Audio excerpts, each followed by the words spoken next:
Mga kapatid, may reaction dito sa aking page. Sabi niya, ay nasulat sa Biblia, bautismo. Bakit hindi kayo nagpabautismo? Okay? Sagutin natin. Salamat sa tanong. Ano bang ibig sabihin ng bautismo? Paggamit sa tubig.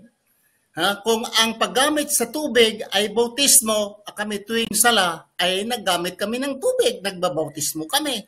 Pero iba ang sa inyo eh.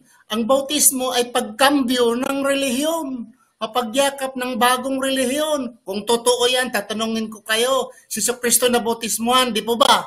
So ang tanong ko ngayon, ano ang relihiyon ni Jesucristo pagkatapos ng bautismo? At anong relihiyon ni Jesucristo yung hindi pa siya nabautismuhan? Sige, sagutin ninyo.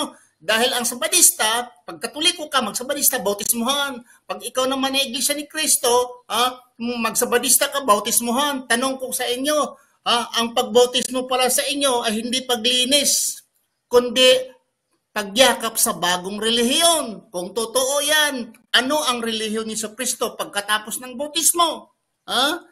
Sila ba ni Pedro, sila ba ni Mateo ay nagbautismo, ang mga disipulo? At anong relihiyon ang binigay nila sa mga taong nagpabautismo? Yan, sagutin ninyo mga kapatid.